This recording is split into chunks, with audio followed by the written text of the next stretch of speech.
When I started school in the town that I grew up in, I was the only black kid in my class.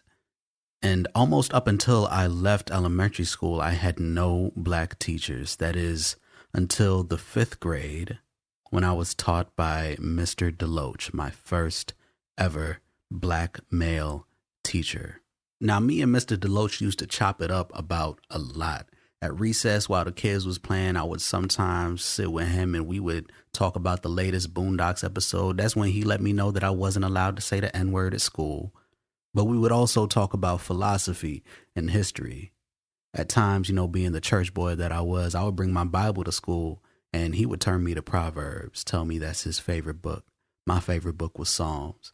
But he also taught me a lot about how the world works, about where we came from and how we made it to where we are. He's probably the reason why I became such a history buff, because while I was in his class, I think I read every book in the school library that they had on Martin Luther King. I was a huge Martin Luther King Jr. fan, and I wanted to know everything about him and how he accomplished what he accomplished. In fact, in the fourth grade, before I was taught by Mr. Deloach, I had done a project on Martin Luther King Jr., and for it, I had memorized the entire I Have a Dream speech. And my fourth grade teacher failed me for that project because I didn't write anything down. That was a sharp contrast to my fifth grade teacher, who encouraged me to learn everything that I could about Black history from the resources that I had available to me. When I had read in the social studies book that the school gave us that there was this diametric opposition between MLK and Malcolm X, in that MLK was the peaceful integrationist and Malcolm X was the violent separatist. It was my fifth grade teacher who clarified the history for me on that and encouraged me to question the history that I was being taught in school. For example, there may have been a motive and a reason why many of the founding fathers had an occupation listed as farmer within that same history textbook. Suffice it to say, having a black male teacher at this point in my life was invaluable to my philosophical and ideological development. And I believe that every young black boy should have a black male teacher at some point before they reach middle school or junior high. And my fifth grade teacher remains one of my favorite teachers of all time till this day. But of course, we had to move on. We were graduating and moving on to the sixth grade. And as the school year was ending, Mr. Deloach wanted to impart wisdom onto the class. He started writing down proverbs and wise sayings onto the board, having us discuss and internalize them. He warned us against procrastination. That's probably something that I should have heeded a little bit more closely. And eventually he got to something that has stuck with me since. He said, and he wrote down on the board, "Common sense isn't common." And that struck me to the point that I raised my hand and I asked him, I said, "Mr. Deloach, what do you mean that common sense isn't common? I mean, it's called common sense. Wouldn't it have to be common by definition?" He responded and he said, "Yeah, you would think so. But think about it. How many people do you know with common sense?" And I thought about it. And me in the fifth grade, I think I'm the smartest person in the world. And I'm thinking, you know what? People are kind of stupid. So I said, "You know what, Mr. Deloach, you are absolutely right. Common sense definitely isn't common." From this, I was able to understand that everything just isn't what it seems, or not everything really is what it's called. But see, I've lived a little bit of life since this time, and what I've come to find is that it's not necessarily the case that most people reject conventional wisdom or disagree with it. What I find most often is that conventional wisdom just doesn't seem to be serving most of the people who espouse it. So what I'm saying is that while I did acquiesce at that point in my youth in saying that common sense isn't common, having gained more experience, a little bit more knowledge, observed a little bit more, I have to contend at this point that common sense is, in fact, common. It's just not very sensible. Common sense don't make no sense. This is Philosophy and Ideology for Decolonization, or P.A.I.D. And we trying to get your mind right.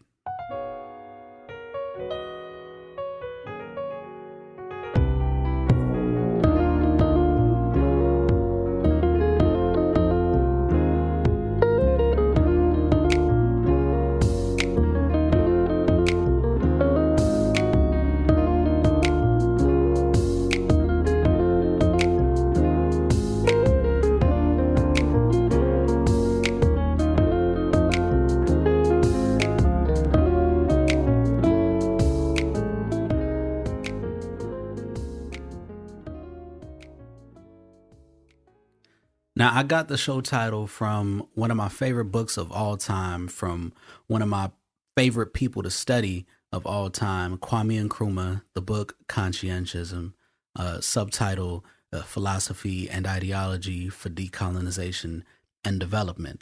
I feel like the subtitle was very apt as a descriptor for what I'm trying to do with this podcast. And also, it worked as an acronym. And I felt like, yeah, that just fits. It just fits. It works. So that's what we went with. And one of my favorite quotes from this book, something that I really like to keep in the forefront of my mind in order to guide my actions and my thoughts, it says this, right? It says, "Indeed, it can be said that in every society, there is to be found an ideology. In every society, there is at least one militant segment, which is the dominant segment of that society. In communalistic societies, this segment coincides with the whole. This dominant segment has its fundamental principles, its beliefs about the nature of man and the type of society which must be created for man. Its fundamental principles help in designing and controlling the type of organization which the dominant segment uses. And the same principles give rise to a network of purposes, which fix what compromises are possible or not possible.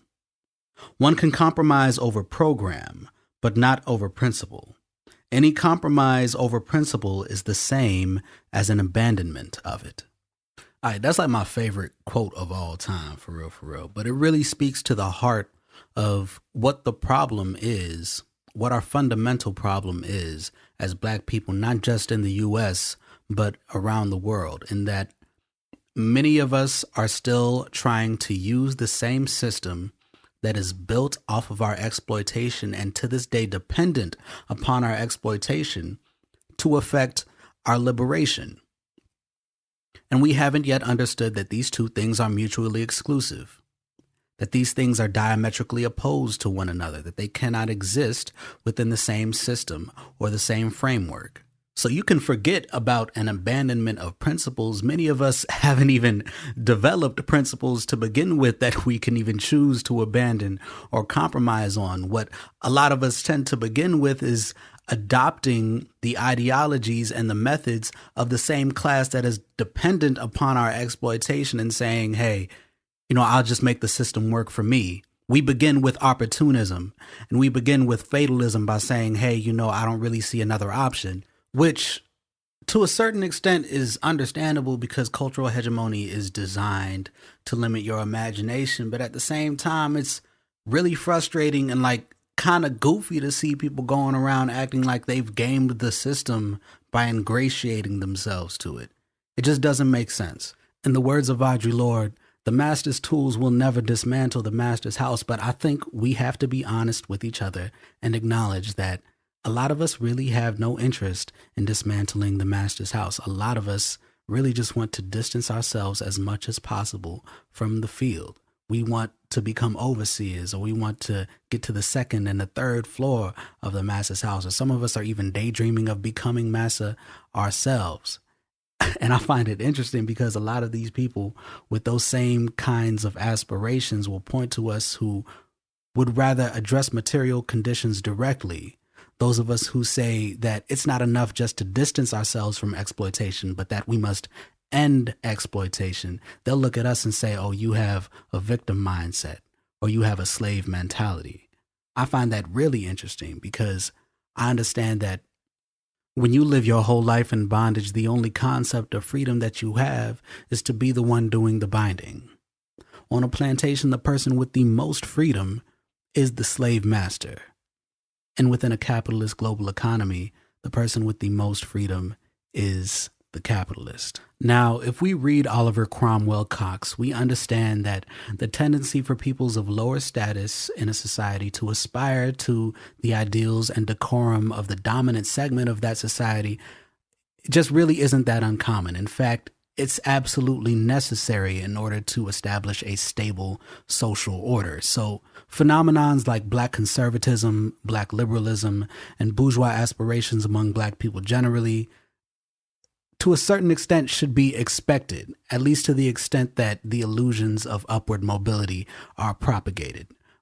But once we remove these illusions, we find, number one, that status elevation is not necessarily a concomitant of adopting the ideals and decorum of the dominant segment of society. And number two, that adopting the ideals of the dominant segment of society has literally never led to a people's liberation. Literally, the only thing that it does is reify the existing social order. How many of us are trying to do that? We tend to become really preoccupied with this idea of trying to change narratives. Black people are poor, we're trying to change the narrative. Black people go to jail, we're trying to change the narrative. We invent this entire myth of Black people having $1 or $2 trillion worth of quote unquote buying power to establish a narrative. And from these narratives, we have created more Black millionaires and billionaires than have possibly ever existed in the modern era. We have more Black people integrating into the professional class than many people may have thought possible during the era of Jim Crow. And yet, Black people are still disproportionately incarcerated en masse. And as it stands right now, median Black wealth is on its way to zero by 2053. See, thus far, largely, Black people have been operating from this perspective that says that once we change the narrative, then reality will follow suit. So we've invested a lot of energy into depicting professional Black people on television and in media. We've invested a lot of energy into integrating the professional class and the political class and the capitalist class in hopes that these exceptional stories and narratives would translate into more social, political, and economic power for Black people overall. But what we've really been failing to realize is that these exceptional narratives are just that, exceptional. They're not the rule itself. They go against the grain for a reason. What we haven't taken into account is that these narratives more so serve to maintain the existing status of Black people than they do challenge the existing status of Black people or inspire Black people to change that status. See, the big thing that a lot of people are missing when they're going around trying to change narratives is that the United States is an imperialist nation, and as such, in order to justify its rule and domination, it must manufacture the consent of the governed. So what does that mean?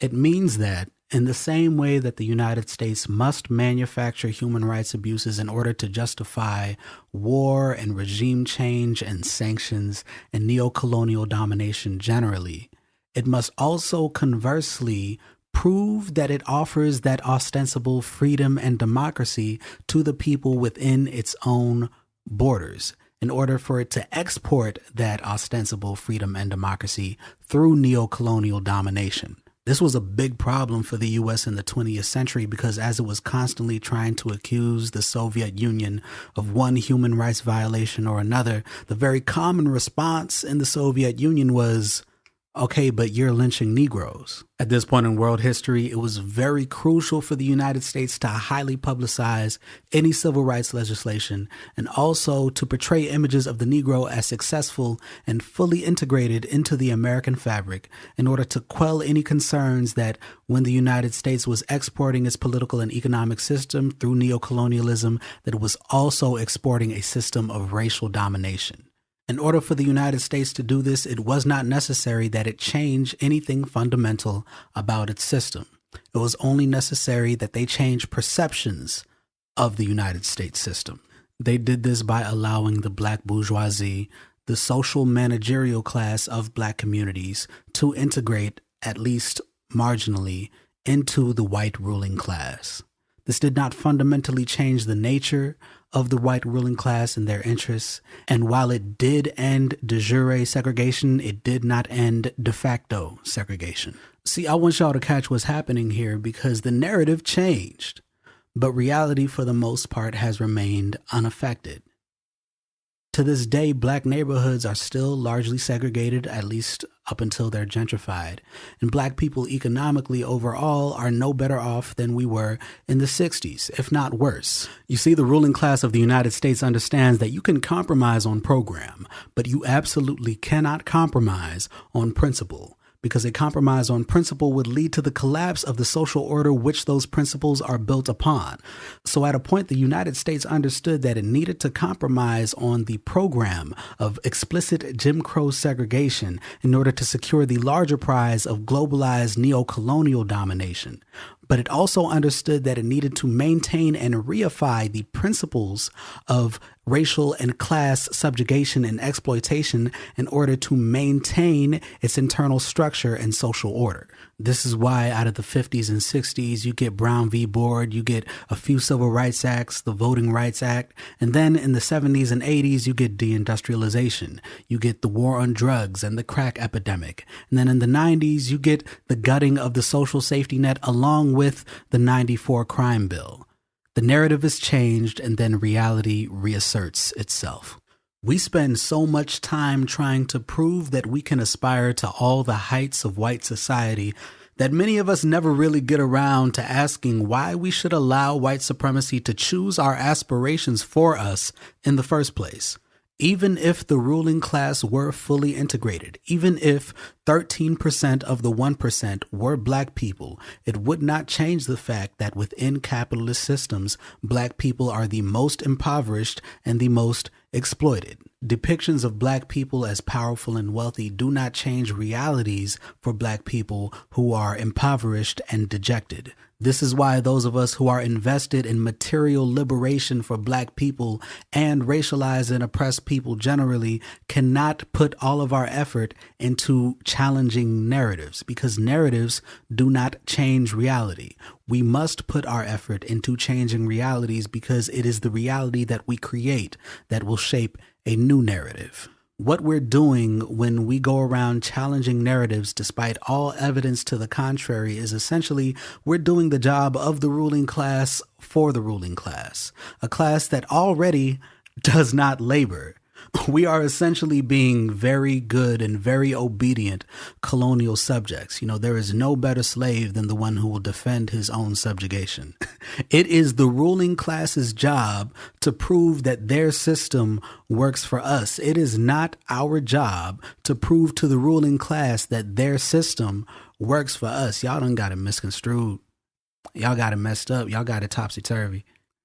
We're contributing to this myth of linear progress on behalf of the state, and the United States relies on this myth in order to propagate the idea that the United States system, economic and political and social system, is inherently just and good and fair and should be exported throughout the world through neo-colonial domination. So what they have to say is that the system was never really racist to begin with, but that for the past 250 years, they've just been making, little oopsies that they have to correct every now and again.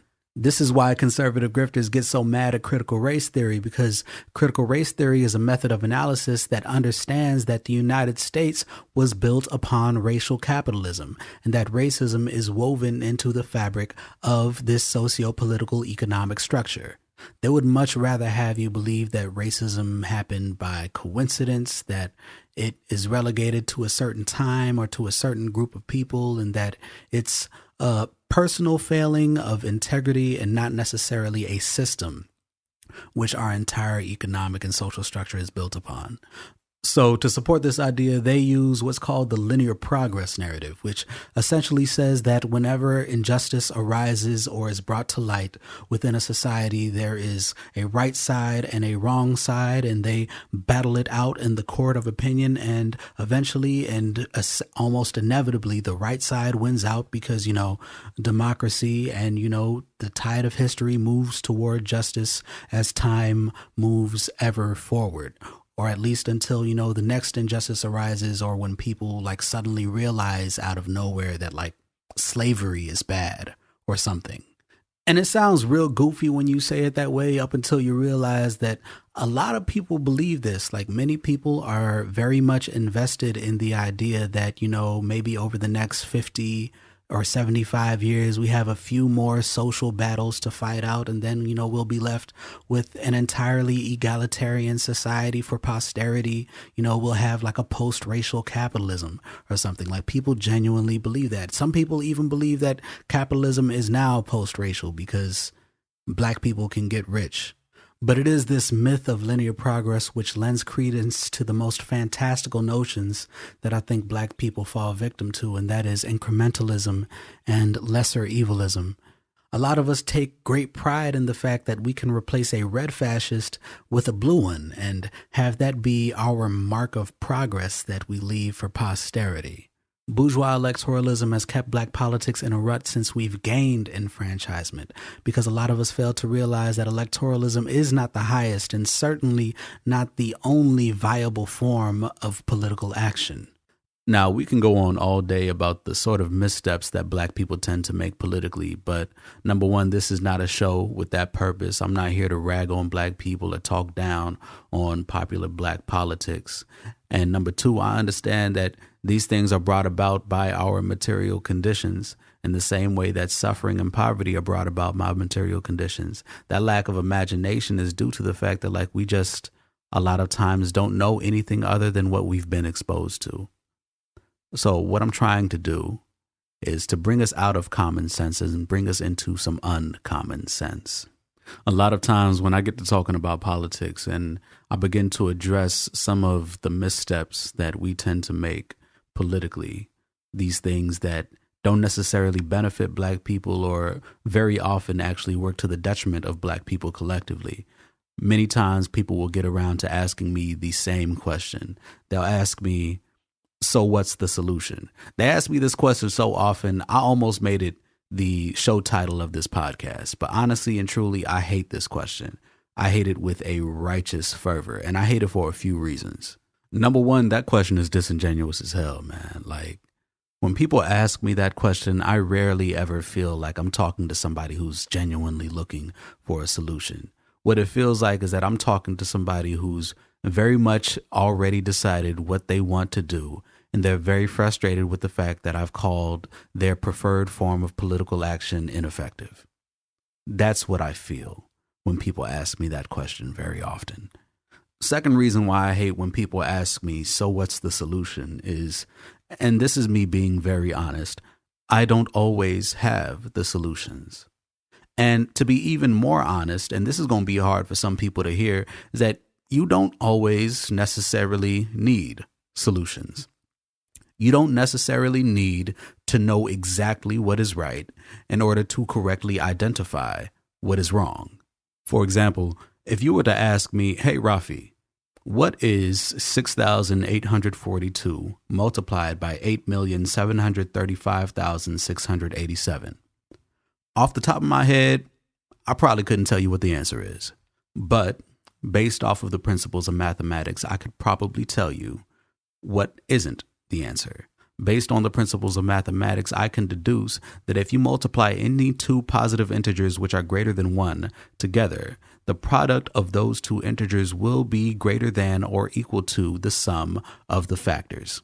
So if you were to tell me that 6,842 multiplied by 8,735,687 equals 5, I could pretty easily tell you that that's wrong. I may not know exactly what the answer is, but I can pretty easily tell that you're headed in the wrong direction. We also understand that when you multiply any number by an even number, the product will be even. So if you were to tell me that 6,842 multiplied by 8,735,687 equals 10 billion and 5, I could also tell you that's wrong based off of the principles of mathematics. My point being is that even if you don't always have the answers, if you have a clear set of principles, they can, at the very least, guide you in the right direction or away from the wrong direction. Third reason why I hate this question is because a lot of times these folk that go around, they very antsy. So what's the solution? So what's the solution? So what's the solution? And many times these people have not even yet correctly identified the problem. And it's very difficult to try to come up with a solution when you don't really know what the problem is. For example, many of us have thought that black people are socially and economically disadvantaged because black people are poor. And so, of course, the solution to that problem would be we need more rich black people. And you know what? I'm going to be one of them. And me getting rich is actually my path to service to my community. And I'm not saying I don't want folk to get rich. It's actually quite the opposite. What I am saying is that we fundamentally misunderstood the problem that we're grappling with. It's not that black people are socially and economically disadvantaged because we are poor. Our ancestors weren't enslaved because they were poor. The reality is that black people are made poor by the material condition of socioeconomic and political exploitation. And if we try to address poverty without ever getting down to that central principle of exploitation, that principle will continue to reassert itself through new programs. So what's the solution? As much as I hate the question, it is an important question because we need answers. It's not enough just to reject the current social order and what it stands for, but we must have a positive and creative vision for a new social order that operates in antithesis to the old one. So here's what it comes down to. Every principle serves a purpose, and every program is meant to function toward that purpose. The central purpose of racial capitalism is the same as that of its evolutionary predecessors of feudalism and slavery, and that purpose is exploitation. Every form and iteration and program that this system invents will function toward the purpose of exploitation, being that liberation, true liberation, cannot exist where exploitation is present. An inherently exploitative system cannot produce a liberative program. In order to effect liberation, it is imperative that we understand that it is impossible to do so through the programs, the concepts, and ideologies which are built to function toward exploitation, whether that be racial capitalism itself, individualism, neocolonialism, bourgeois democracy, liberalism, elitism, etc. All of it has to go.